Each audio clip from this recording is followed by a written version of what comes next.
rusty. She's a rusty old girl. This is the Eagle 300 HD.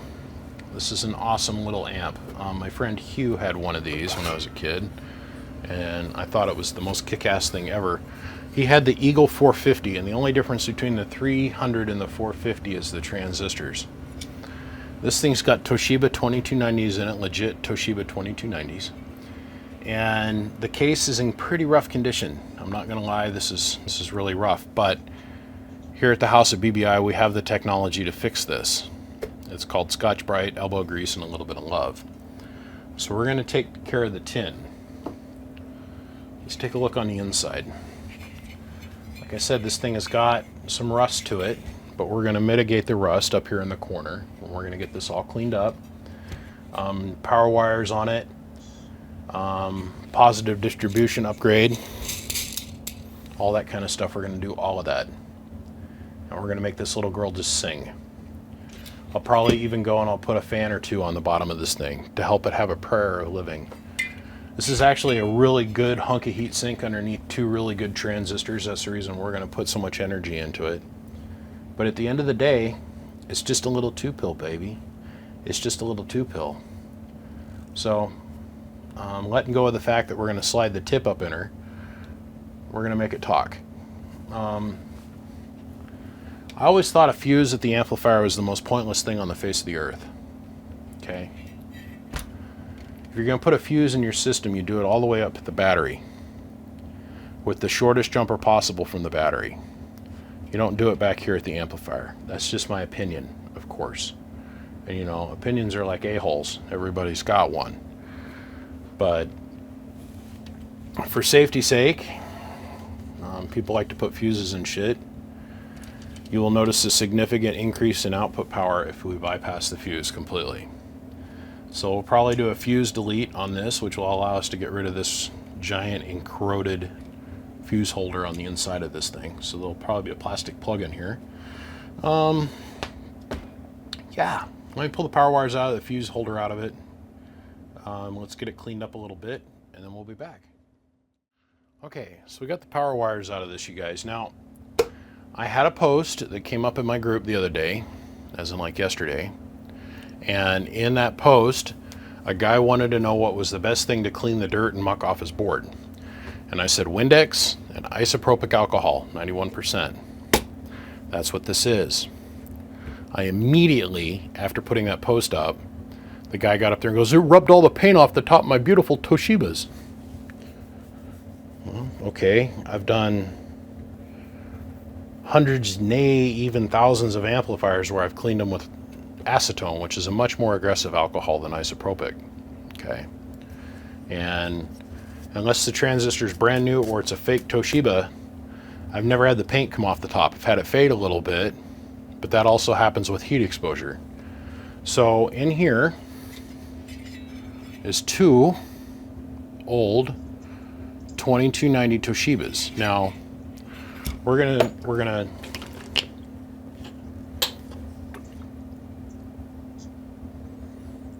pour just a little bit of alcohol up on here. We're gonna get our paintbrush out. Now please note, I'm not like hardcore scrubbing on this. I'm just lightly flicking this back and forth. And the whole idea is to, one, break down the filth that's inside the box, but two, slightly massage the flux. And you'll see the flux will start to come up, and your alcohol will start to turn orange from your flux content cooking into the alcohol, which is what you're looking for. So we're going to get in here and we're going to lightly wipe down all the rest of our parts. Now the upside with the rubbing alcohol is that it is so slight in how it works with things that it won't discolor your plastic. It won't cause your plastic on your relay to get soft. So I'm trying to understand how something that is so not caustic that it won't eat up soft, non-treated, chemical resistant plastic, but it will dissolve the paint on top of the transistor. I'm struggling with that in my mind. Honestly, I'm struggling with this, you guys. You know a thing or two about chemicals, but Please note I'm not like getting in here with a toothbrush and I'm just lightly tapping at it, because that's all you've got to do. And normally I'd do this outside, but it's like colder than the Black Witch's twat outside at the moment. Now this amp has been repilled. I can tell that because of the quality of the solder work around the transistors. Whoever put this together did not use the proper temperature soldering iron.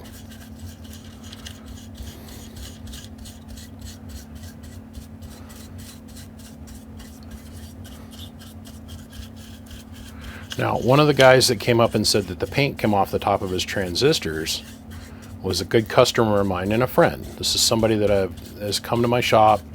I've spent many hours with. I know him and his wife well. He's a good guy. And so for him to say legitimately, hey, BBI, I tried your cleaning technique and it wiped all the paint off the top of my transistors, it made me sit back and go, okay, this guy isn't messing with me. He's telling the truth now. So this is the second amp that I've shown on video, me going through the cleaning process.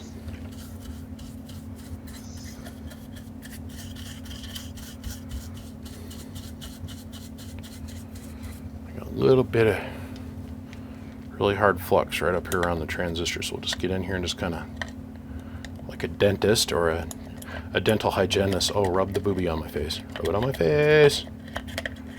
Rub it on my face, because you guys that are watching this, y'all know half the fun of going to the dentist. It's just maybe, you might get a partial face boob rub. Just saying. It's like a side motorboat. Not a full motorboat, but like a side motorboat.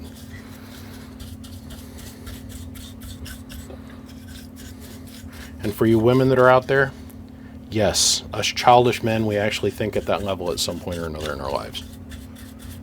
I did when I was in my 20s. Praying to I'd get a cavity. Because my dental hygienist was hot. Okay, so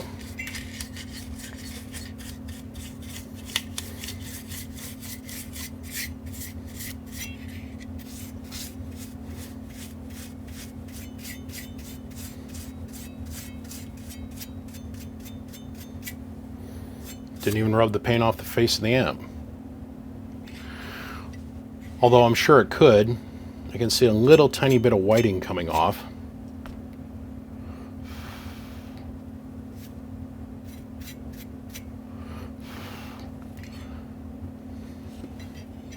Please note, I don't know. We're going to keep revisiting this until I can replicate the results. Because the one guy, my buddy, his screen name on Facebook is Hank Hill. I like him, he's a good cat. Like I said, he's been here many times to get stuff work done. And the guy doesn't have that kind of bullshit bone in his body. So, I believe you. I just want to see the results with my own eyes. Just saying.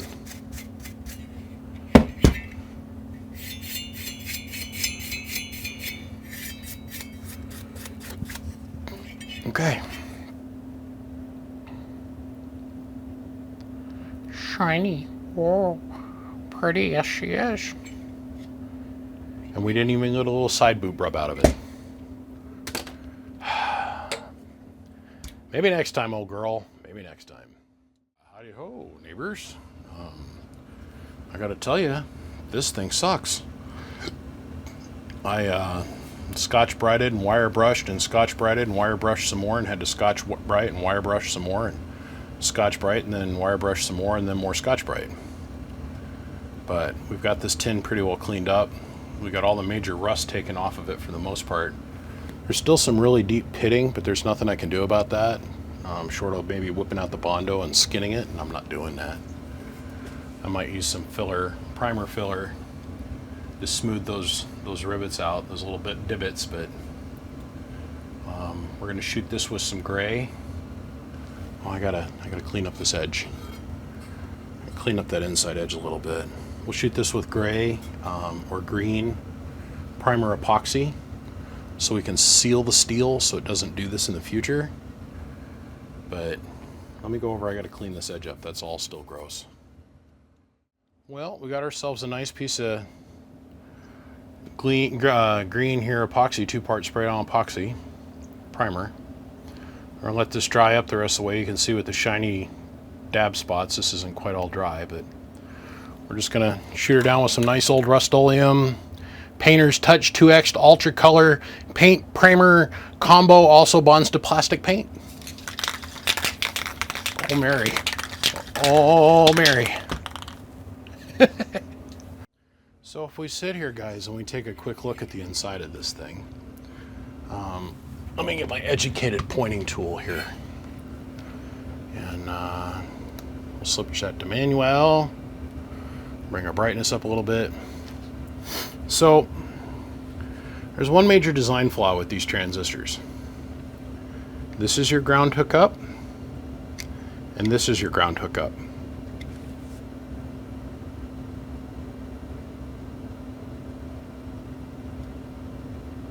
You get it? You see it? These two tabs have no connection to ground other than through the transistor. When we bring our ground wire in over here, there's not a screw hole. There's nothing that's attached to the heatsink. This side of the transistor, that's its ground hookup, but it goes to this little tiny little almost fusible link looking pile of bullshit here. And then this little screw.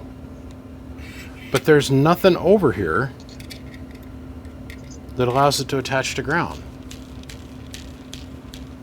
So all the current for this transistor over here has got to flow through here, and then back out to the case. That requires a little bit better looking at, in my opinion. Just my opinion. Just saying. Okay. So this has changed quite a bit since you guys have seen it.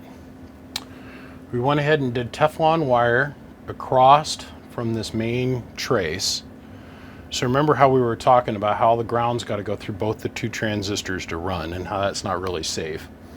So the first thing we did is we put this Teflon jumper in here. So now it connects this side of the transistor, comes over and it connects to the other side. So now both sides of the transistors have got ground, and we brought our common feed point down to the middle. Then the other thing we have done is we bypassed this little filtering bar, which is nothing more than an electrical restriction, and went to a little bit better distribution network and brought that down and in. So that is all nice and pretty. Let's widen on up here a little bit, and as we do that, let's run our gain up a little bit so it's nice and bright and pretty for everybody on the YouTuber. Amp's all cleaned, new power wire, and then if memory serves me correctly, these things were nothing short of little heaters. So when we look at like little tiny Dave maids and that kind of thing, they're all enclosed in a cabinet. Without a fan, they just sit there and they cook. Okay. So we went ahead and we added a fan to it. So now it's got a nice little fan on it, pushing air on it all the time. So we got power, preamp, and then high-low. So we'll turn our power on.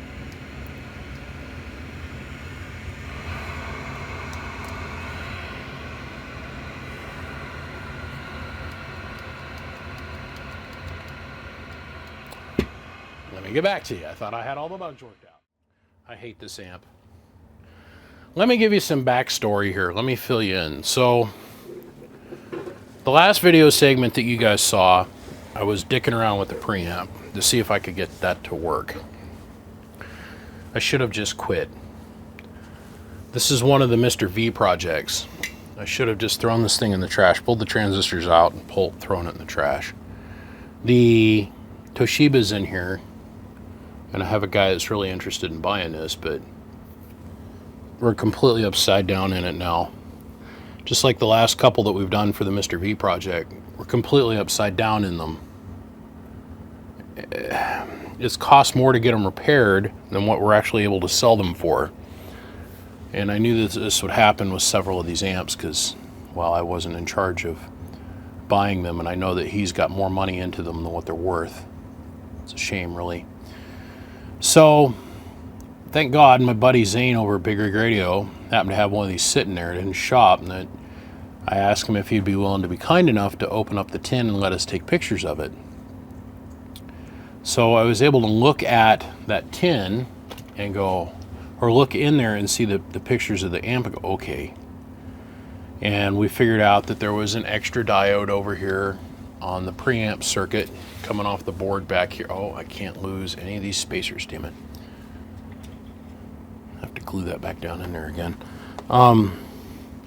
There was an extra diode that was over here, and every time you go to key the preamp, it would blow the preamp transistor and then blow the keying transistor. So instead of them fixing the overall problem, they just disabled the preamp up here. Well, I had to put a new LED in it, new voltage resistor, had to undo the disabling of the preamp over here, remove this diode. There was 2 resistors that were the wrong value, and then I had to order a very special transistor for this, which that wasn't a very big deal. I got that off of Amazon. I had that within a week.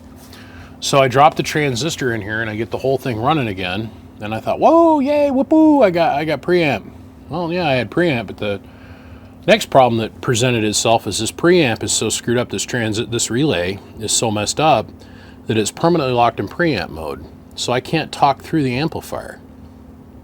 I can only hear. How this works is the RF comes in here, goes to this relay. When it's in the relaxed position, or not in the transmit mode, the RF gets pulled, it loops out, it comes back through this relay, loops back around, and that's depending on how this relay is positioned, if the preamp is in or out, loops back around, comes back to the relay, and kicks back out to the antenna. Or when you go into transmit, then the RF comes from the relay, goes through the amplifier, back around, and then back out. Okay. So we've never had a problem talking, making it make power. Because when this relay gets engaged, it bypasses the preamp circuit completely. I can't get the preamp to relax. So honestly, I should have just quit on this box and thrown it away. The last 3 that I've repaired for him, there's literally no money after we sold the boxes. Just none. So it's the same way this thing is going to be. I've got so much time invested in trying to get this one to run that it's completely unprofitable at this point. This relay, they don't make it anymore. It's a completely obsolete component and they don't have a replacement for it. I was able to find its exact replacement in China. I bought a couple. So needless to say, I've been waiting now for 3, almost 4 full weeks to get this part out of China. I don't want to say that this is the last one of these relays to be found, because that's not true, but these are very hard to get a hold of new, old stock. So this is what we're going to do. I'm going to drop this in. Now this isn't a common component. Everybody looks at this, oh, it's a 12-volt relay. Look at how close together the pins are on the back end. And it's not the standard pin out where the center conducts back to these 2 and then switches to these 2 far pins on the end. It is not. It's literally these conduct to here. It's all backwards. I was just grateful that I was able to pull the part number off of here, spend about 30 minutes on the internet and find one and get it ordered and get it here. So either this works or I'm pulling the transistors out and I'm throwing this in the junk pile, because I'm completely upside down on time as far as being able to get this repaired. This amp is a joke. It's a joke. And if it works, great. Then there's no more problems. Everything in here that could go wrong has gone wrong. I should have said, oh, preamp doesn't work, and moved on. And it would have been down out the door, and we wouldn't be so upside down on it. I would actually be able to pay out Mr. V some dividends on this, which I'm gonna anyhow, but what a waste. Okay, let me drop the relay in here and let's try this. Okay, so it's all back in one piece. I got the bench 2950 going through it. So if this watt meter moves at all, let That means we can talk through it. That doesn't mean shit. We don't know what it's going to do until we put power to it, so. Hello, audio. That's encouraging. This is encouraging too. Hello, audio 111111111. It means the RF going into the amplifier is meeting with very little resistance, and it's making its way out to the other side. So now we don't know what it's going to do. I don't know what it's going to do. I mean, I've had this thing apart now probably 24 times. I can't even tell you how many hours I got in this little amp. And it's just a lot of work for a few hundred watts. And knowing that the profit margin on this particular adventure is so thin, I'm getting a little discouraged, you know what I mean? So just bear with me. Just bear with me. See, does it arc when I touch it? Nope. That's a good sign. Okay. So.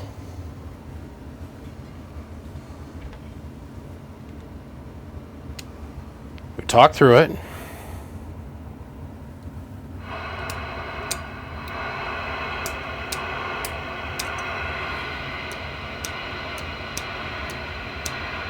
Preamp is working.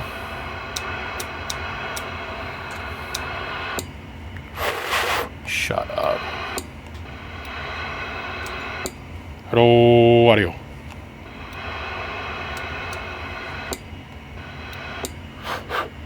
Hello, audio. I'll be damned. I'll be dipped in poop. Ha! Well, as it stands, this thing's working. Hello, audio. Putting like 10 watts in it, getting 200 out. Hello, audio.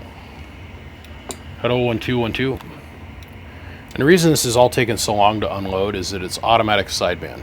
There's no committed sideband circuit for it, so. Preamp is working. It's dropping in and out. Hello, audio. Hello, audio. Preamp indicator on the front. Let's turn the volts up a little bit. Like I said in the very beginning of this, my friend Hugh owned one of these and we loved it. It was the 350 or 400 and it had 2879s in it, so. Hello, audio. 1 2 1 2. Hello, 1 2. Hello, 1 2. Hello, 1 2. Hello, 1 2. It's not too bad. Hello, 1 2. Audio 1 2.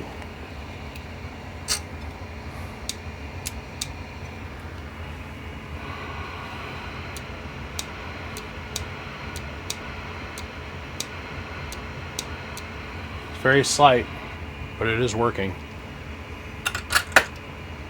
Talk through it. Makes power. Good input SWR. No output harmonics of any kind. Got a power wire upgrade to it. I'm not making any guarantee on this preamp circuit. It has been so vulgarly abused by other midgets and hatchet jobs with big goofy fingers that don't know what they're doing, that I can't. I mean, I got it working at the moment, but that's where I'm going to leave that. On an up note, the case sure took up some good paint. It's all pretty and shiny. Yeah, this is how long this thing's been sitting here. All dusty. I'll be damned. Every single time I thought I had this thing running, that I could show it to you guys on video, I'd turn around and the thing would die, or something else would break. It's got real deal Toshibas in it, so that makes it worth a minimum of $300. If I was going to write up a repair bill on this, I would probably put the repair bill at about $270, if not more, because of the amount of time, just the sheer hours of totally farting around with this thing. So I'll say $300 plus the ride. Let's get it out of here and get it onto a new home. It's the best that we can do. So I never want to see this little relay again. That, you guys don't know how big of a pain in the butt that was. Maybe you do. Most likely you don't. It's not anything that I want to live in repeat land, here to tell you. If Groundhog's Day was working on this amplifier, I would... I'd find the end of that shotgun and nuzzle that trigger with a toe. That's what I'm going to say about that. Well, this is done. This is the Eagle 350 HD. Actually all works now. Yeah, got nothing more to say. First guy that calls me, texts me, decides they want to buy this, it's theirs. Gentlemen, my name is BBI. And without a shadow of a doubt, I am the biggest mud duck in Idaho. Big shout out to Siglent, Excess Power, Coaxial Dynamics, and Bird. I appreciate you guys for tuning in and following along with the saga. Sorry, this is kind of anticlimactic. I had high hopes for this little guy, and it is just defeated me, but we got it all working. So on that note, yay. Appreciate y'all. We'll see you. Click, click. I should drop in a slide right now that says, extremely sometime later. You know, that the clip that people put, in a few moments later. This is literally like, what? A week and a half later. The preamp, if you remember from the previous segment, I would flip this on and off and it didn't do shit, right? And I'm like, oh, hold on. To you, that was just mere seconds ago. Me, that was weeks ago.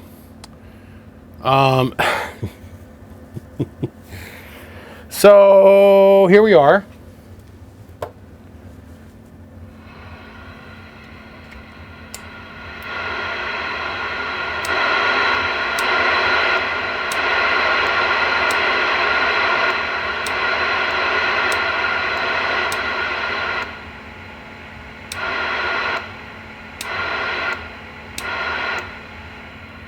That was no small feat to get working. Let us take a look for. Come on in here with me. So problem number one, right out the hop, was the switch was bad. It was not hooked up. The circuit that it was tied to had been burnt up. And there was a bunch of shit in here that I don't understand what they were trying to do. So first off, the LED was bad. So we replaced the LED. Had to replace the resistor that drives the LED because that was burned up. Had to take I don't have any more replacement switches, so I took the switch all apart and rebuilt the switch. Then I had to figure out where all this tied to, because they had all the wires coming off the switch completely cut off and removed. So we got that all figured out. So I thought, well, okay, so I put power to it, and preamp worked for half a second. And then, let's see, I need a graduated pointing tool here. Here we go, here we go. This transistor here exploded, and it exploded in a very handy fashion. It blew up in two pieces. The face of it went pew, and the back of it went pew, and it had three bare legs hanging there. Well, this transistor here also blew up, and this one here also went bad, and it's the one that drives the bias. So this is your keying transistor. This is the one that controls a pre-stage drive for your bias control transistor. This is your preamp. Now the preamp was good. At some point or another, somebody went in and they added an extra diode from here over to our keying leg. I don't know why. It doesn't electrically make any sense to me. I sat here and scratched my head about it.